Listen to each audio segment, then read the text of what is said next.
오늘 보면 시편 62편의 말씀은요. 다윗이 그 마음의 안식이 사라졌을 때, 이 마음의 평화가 사라졌을 때 지은 시가 바로 이 시편 62편의 말씀이에요. 그래서 다윗이 어떻게 이런 상황 속에서 안식을 얻게 되었는가를 우리가 이 말씀을 통해서 우리가 엿볼 수가 있게 됩니다.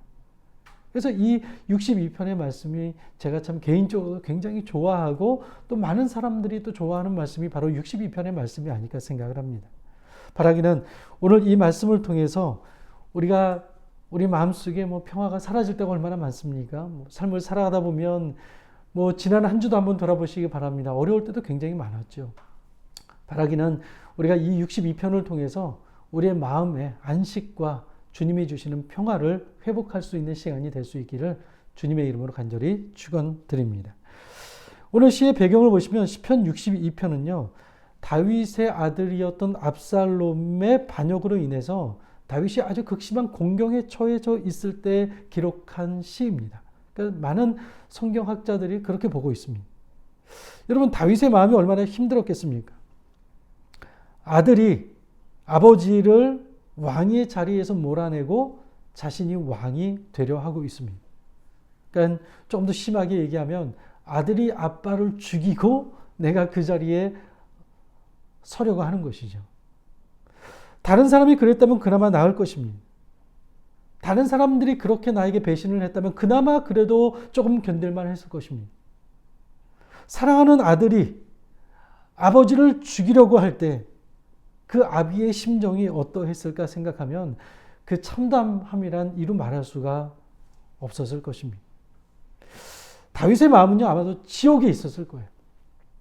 자신이 왕궁에서 쫓겨난 것보다 더 힘들었던 것은요, 아들이었던 압살롬이 아버지를 죽이기 위해서 쫓아오는 그 장면을 생각할 때 다윗의 마음은요, 정말 지옥에 있었을 것입니다.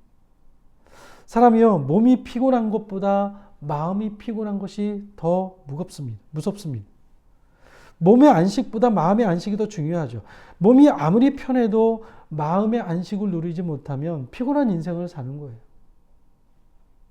근데 여러분, 우리의 마음에 진정한 안식이 있습니까? 다윗과 같은 경우는 아니라 할지라도, 다윗처럼 이렇게 극심한 상황은 아니라 할지라도 우리가 인생을 살아가다 보면 우리의 마음의 상태를 우리가 들여다볼 때 어떻습니까? 저는요, 삶을 살아가면서 점점 더 선명해지는 것이 있는데 그것이 무엇이냐면요, 이 땅에서의 안식과 평화는 정말로 어렵구나라는 것입니다. 점점 더 느끼게 돼요. 여러분도 한번 삶을 돌아보시기 바랍니다. 우리의 삶은요, 날마다 문제가 발생하게 돼요. 문제가 없이 지금 살아가고 있는 사람들이 있습니까? 하나의 문제가 해결되고 나면요, 문제가 없는 것이 아니라 또 다른 문제가 우리에게 다가오게 되어 있어요. 때로는 하나의 문제가 해결되기도 전에 또 다른 문제가 덮치게 되는 그런 경우도 있죠. 그러면요, 정말로 감당하기가 어렵습니다.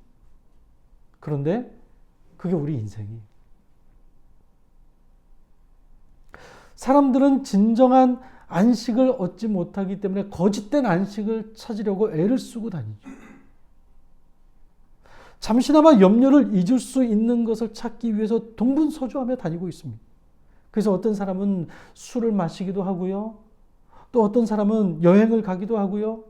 어떤 사람은 쇼핑과 또 오락에 빠져서 내 삶의 힘들고 어려운 순간들을 잠시나마 잊어보려고 합니다.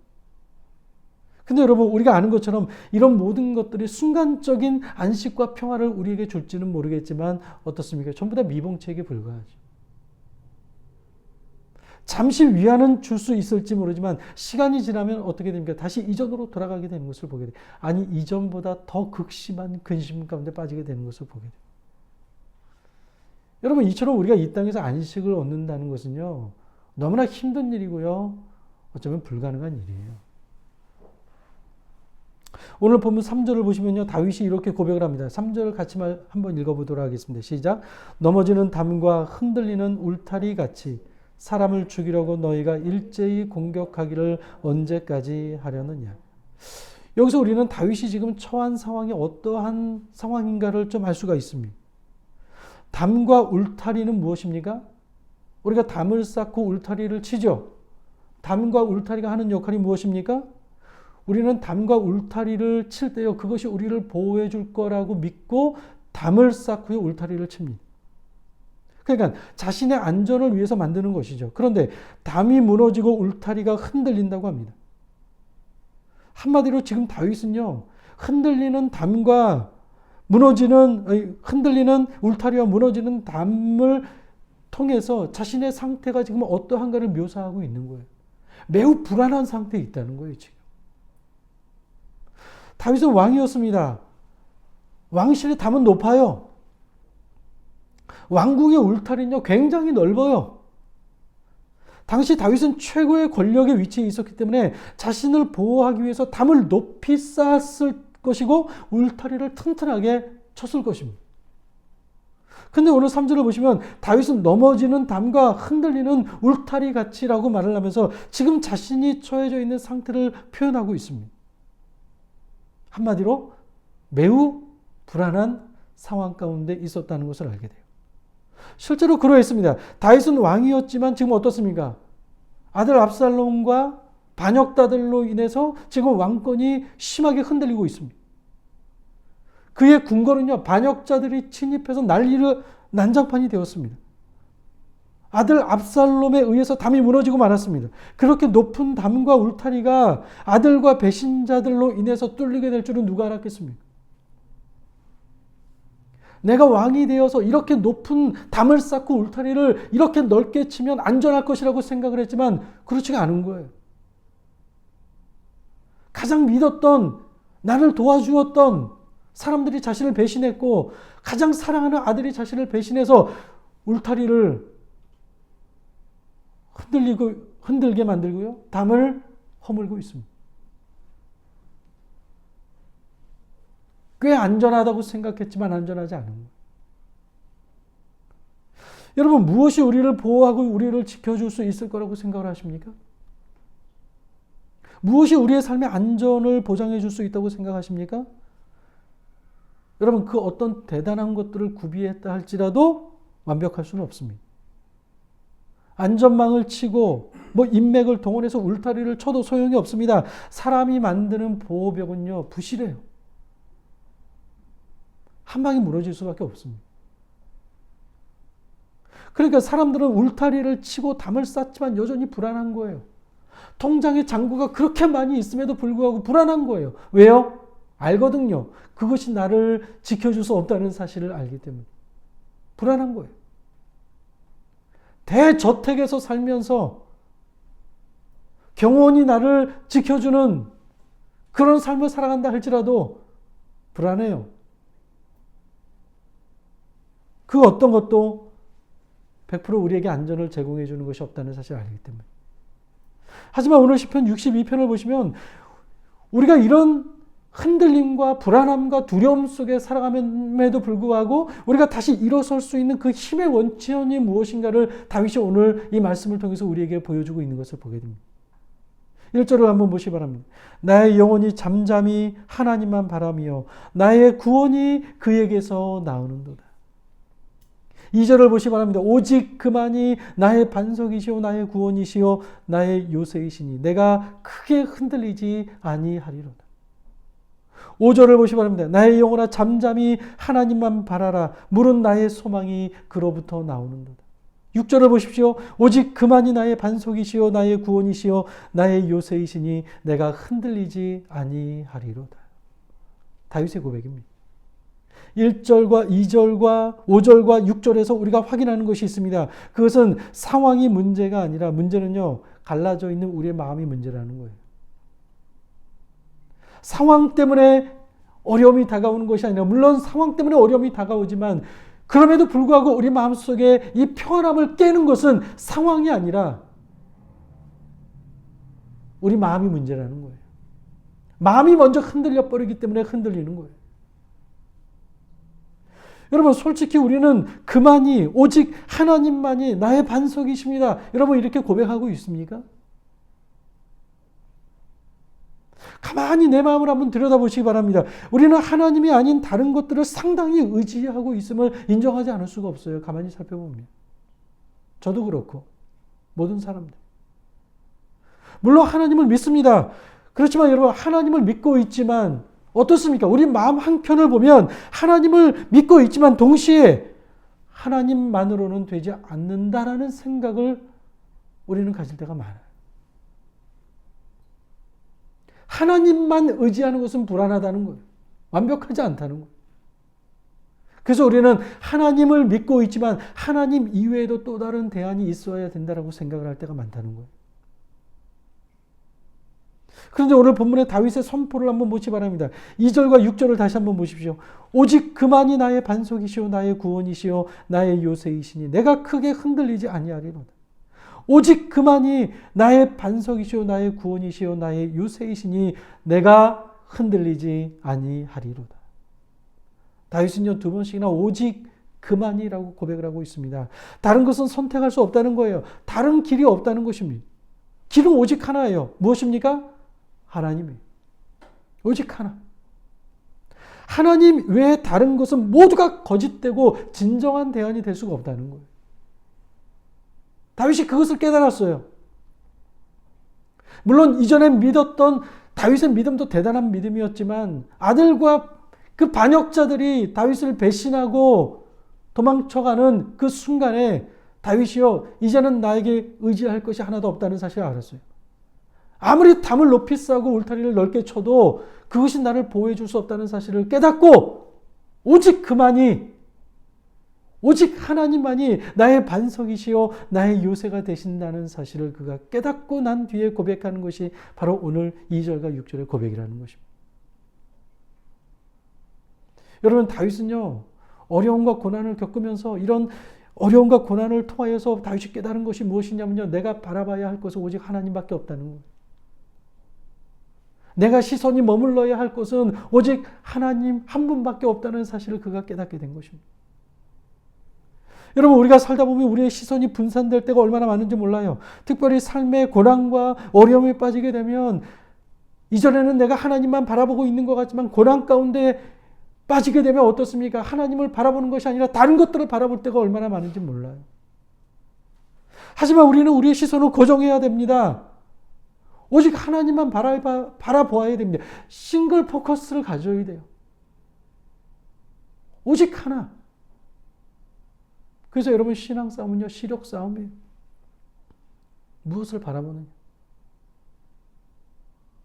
1절을 다시 한번 보시기 바랍니다. 뭐라고 다윗이 고백을 합니까? 나의 영혼이 잠잠히 하나님만 바라며. 나의 구원이 그에게서 나오는도다. 5절도 보십시오. 나의 영혼아 잠잠히 하나님만 바라라. 하나님만 바라라. 나의 소망이 그로부터 나오는도다. 여러분, 여기서 우리는 다윗의 영성을 볼 수 있습니다. 다윗은요, 하나님을 잠잠히 바라보는 영성을 가지고 있었어요. 참 정말 부러운 영성이에요. 이게 얼마나 중요한지 몰라요. 고난의 때, 분주함과 두려움이 엄습할 때 하나님만 잠잠히 바라보는 것. 여러분요, 이것은 결코 쉬운 게 아니고요, 우리가 반드시 갖추어야 할 영성이 바로 이것입니다. 아무리 힘들고 어려운 순간이 우리에게 다가온다 할지라도 잠잠히 하나님만 바라볼 수 있는 영성을 갖는 것. 이것이 정말 하나님을 의지하는 사람이 가져야 될 믿음의 영성인 것입니다.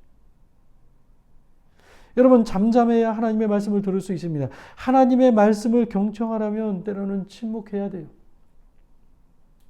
아무리 비바람이 몰아치고 머리에 포탄이 날아온다 할지라도 하나님의 음성을 듣기 위해서 침묵할 줄 알아야 된다는 거예요.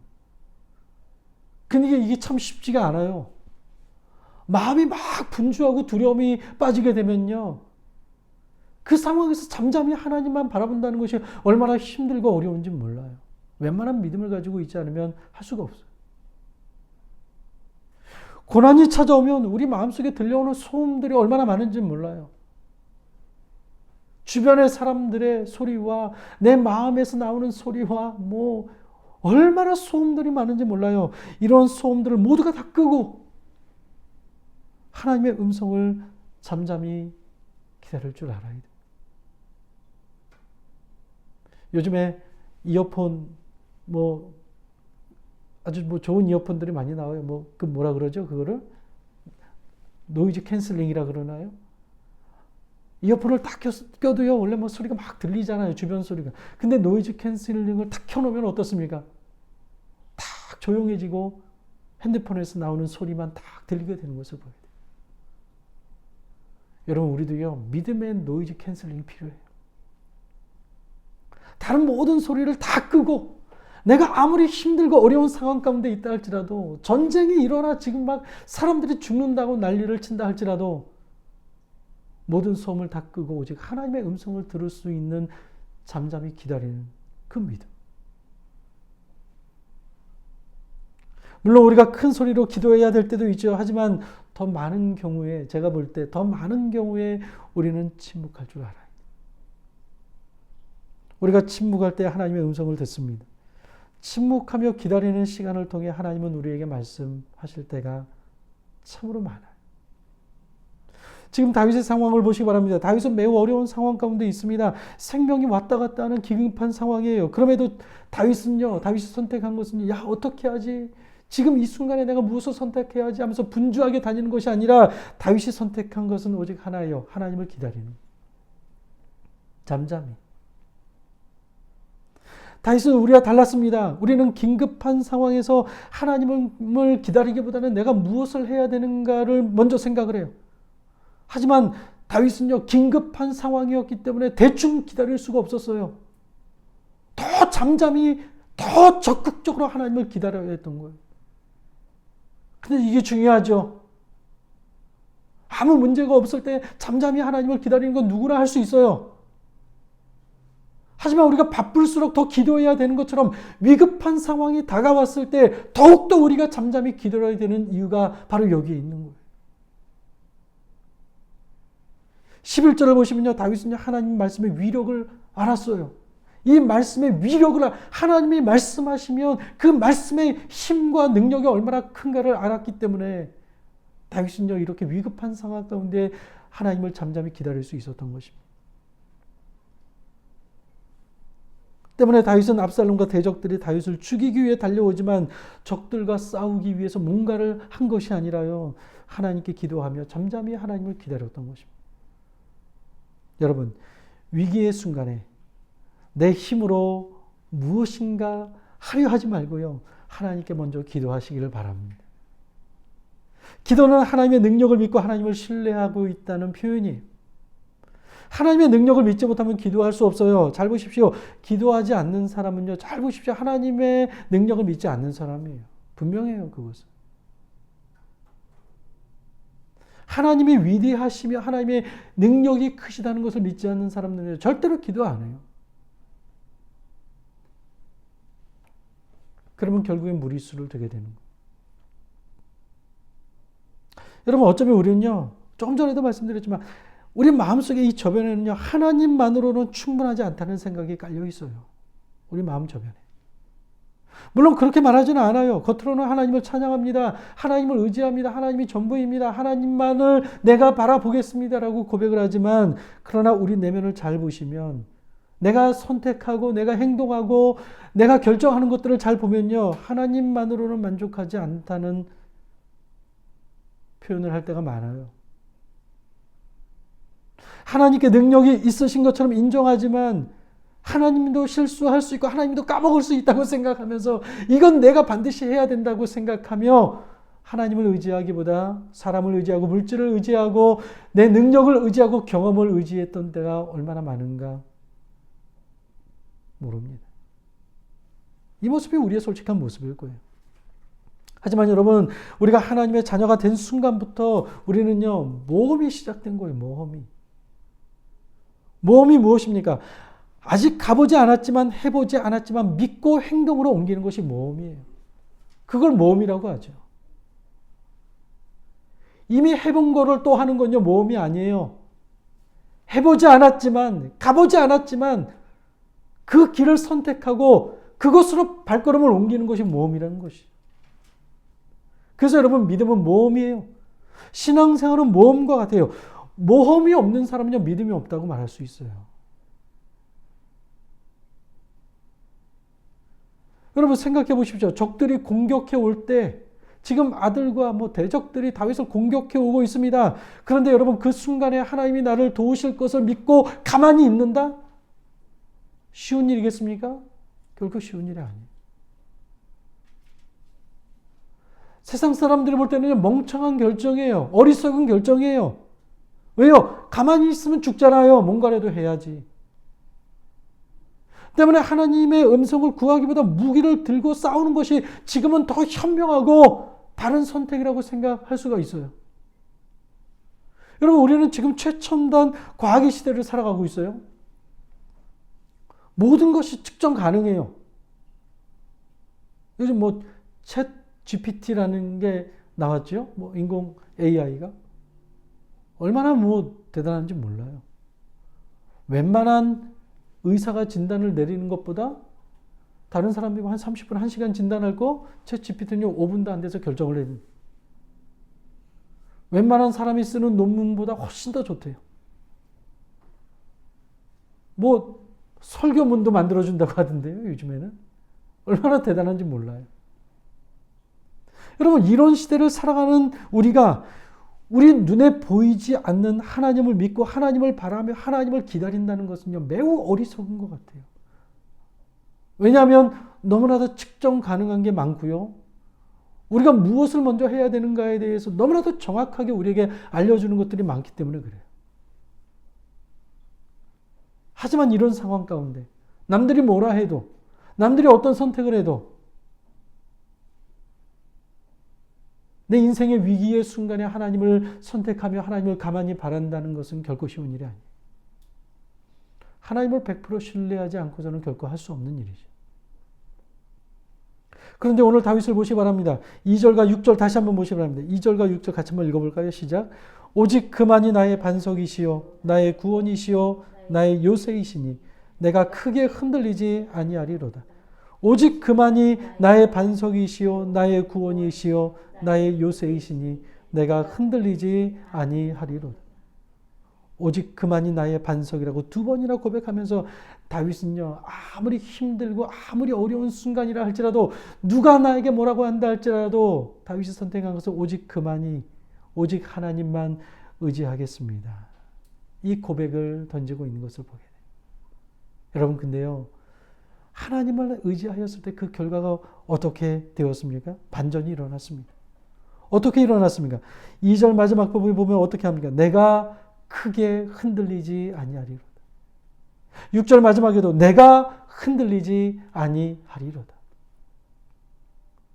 처음에는 흔들렸지만 무너지는 담과 울타리, 넘어지는 울타리와 같이 내가 흔들렸지만 하나님을 바라보고 하나님을 의지하게 되었을 때 어떻게 되었다고요? 내가 흔들리지 않게 되었습니다. 이 고백을 하고 있는 것을 보게 돼요.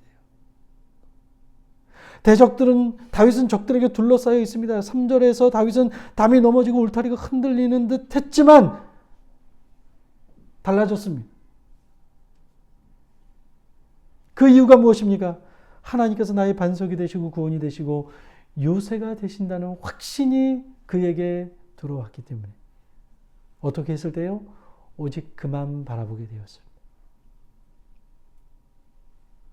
여러분, 다윗은 자신을 의지하지 않았습니다.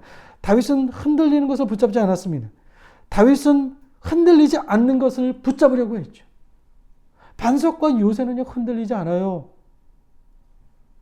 이 반석과 요새는 누구를 말하는 것입니까? 하나님을 말하는 것이죠. 다윗은 흔들리는 것을 붙잡으려 하지 않았어요. 왜요? 자신이 왕이 되어서 이 세상에서 나를 보호해 줄 수 있는 모든 것들을 다 강구해 봤지만 결코 그것들이 나를 보호해 줄 수 없다는 사실을 알았기 때문에 이 세상에 있는 모든 것들은 다 흔들린다는 사실을 알았어요. 그러니 영원히 흔들리지 않는 하나님을 의지하게 되었던 거예요. 여러분, 우리의 삶이 흔들릴 때 무엇을 붙잡는가는 매우 중요합니다. 흔들릴 때 흔들리지 않는 것을 붙잡아야 돼요. 그게 중요해요. 흔들릴 때 흔들리지 않는 것을 붙들어야 내가 흔들리지 않아요. 그렇죠? 균형을 잃고 넘어지려 할 때 지푸라기를 잡으면 어떻게 됩니까? 넘어지게 되어 있어요. 내가 막 흔들리는데 사람을 의지하면 어떻게 되겠습니까? 넘어지게 되어 있어요. 왜요? 사람이 지푸라기이기 때문에. 흔들리기 때문에. 하지만 뿌리가 깊은 단단한 나무를 붙잡으면 어떻습니까? 중심을 잃지 않아요. 흔들리지 않아요. 근데 다윗은 그것을 알았어요. 내 인생에 있어서 결코 흔들리지 않는 것은요, 오직 하나밖에 없어요. 무엇입니까? 하나님밖에 없다는 거예요. 다른 건 다 흔들려요. 사실. 돈도 흔들리고, 사람도 흔들리고, 자식도 흔들리고, 부모도 흔들리고, 여러분들이 그렇게 정말로 믿고 의지했던 모든 것들, 사실 여러분 돌아보세요. 흔들리나 흔들리지 않나. 다 흔들려요. 배신하고 떠나고요. 돈은 한순간에 날아가 버리고요. 건강도 사라져 버리고요. 흔들리지 않는 유일한 것은요, 오직 하나님밖에 없다는 거예요. 우리는 참으로 변화무쌍한 시대를 살아가고 있습니다. 세상은 바닷물처럼 흔들리죠. 급변하는 세상을 우리가 살아가고 있습니다. 많은 것이 변화되어 적응하기가 힘들어요. 적응하기도 전에 또 세상은 또 변해요. 10년 뒤에 또 세상이 어떻게 변해 있을까요? 요즘 핸드폰이 이런 기능까지 있게 될 줄은 누가 알았겠습니까? 손목에 시계를 차면 맥박수도 체크해주고 혈당도 체크해주는 이런 시대가 올 거라고 감히 누가 생각이나 했겠습니까? 이제 코로나가 거의 끝나가요. 이제 내일부터는 대중교통에서도 마스크를 벗어도 돼요. 모든 게 끝난 것 같죠? 천만의 말씀이에요. 어쩌면 또 새로운 것이 나타나서 우리를 흔들 수 있어요. 어떤 사람은 그게 직장일 수도 있고요. 어떤 사람은 건강일 수 있고요. 어떤 사람은 경제일 수 있어요. 그래서 사람은 마음을 둘 곳이 없어요. 여러분, 이때 우리는 감정에 따라서 신앙생활해서는 안 됩니다. 우리가 감정을 따라 신앙생활하면 우리의 감정에 따라 하나님도 변할 거예요. 여러분의 감정을 믿고 하나님을 의지한다면 여러분이 믿고 의지하고 있는 하나님도 변할 거예요. 우리는 우리의 감정에 속아서는 안 됩니다. 하나님은 우리의 감정이나 느낌 속에 갇혀 계신 분이 아니에요. 우리가 하나님을 어떤 분으로 느끼는가는 중요하지 않아요. 우리 마음이 우울하다고 해서 하나님은 우울한 분이 아니에요. 하나님은 언제나 변함없으세요. 반석이에요. 요새이세요. 변함이 없습니다. 우리의 감정과 느낌과 상관없이 하나님은 언제나 강하시고 능력이 많으신 전능하신 하나님 아버지이십니다. 다윗은 아들 압살롬의 반역으로 인해 깊은 상처를 입었습니다. 다윗은 이제 누구를 의지할 수 있겠습니까, 여러분? 아들마저 반역하고 떠났으면 이제 누구를 의지하겠습니까? 의지할 사람이 없어요. 다른 누군가를 또 의지한다면 그야말로 바보이지요. 그래서 오늘 8절을 보시면 다윗이 이렇게 고백을 합니다. 백성들아 시시로 그를 의지하고 그의 앞에 마음을 토하라. 하나님은 우리의 피난처시로다. 백성들아, 여러분들 시시로 하나님을 의지하십시오. 다른 거 의지하지 말고 언제나 매 순간 항상 하나님만을 의지하십시오. 왜요? 하나님만이 우리의 피난처이시기 때문이에요. 다윗이 그것을 말하고 있어요. 사람을 의지하면 의지한 만큼 상처를 입을 수 있습니다. 시편 146편 3절에서 5절 말씀 보면 이렇게 말씀을 하죠. 귀인들을 의지하지 말며 도울 힘이 없는 인생도 의지하지 말지니 그의 호흡이 끊어지면 흙으로 돌아가서 그날에 그의 생각이 소멸하리로다. 야곱의 하나님을 자기의 도움으로 삼으며 여호와 자기 하나님에게 자기의 소망을 두는 자는 복이 있도다. 귀인들을 의지하지 말고 도울 힘이 없는 인생을 의지하지 말라고 합니다. 그리고 하나님에게 자기의 소망을 두라고 합니다. 그 사람이 복 있는 사람이라는 거예요. 여러분, 우리는 두 갈래 길에 서 있어요. 인생의 길을 걸어가면서. 하나님을 의지할 것인가 아니면 사람을 의지할 것인가. 이 두 갈래예요. 한 세 갈래 정도 되겠네요. 돈을 의지할 것인가. 대부분요, 하나님을 의지하기보다 사람을 의지하고요, 사람을 의지하기보다 돈을 더 의지해요.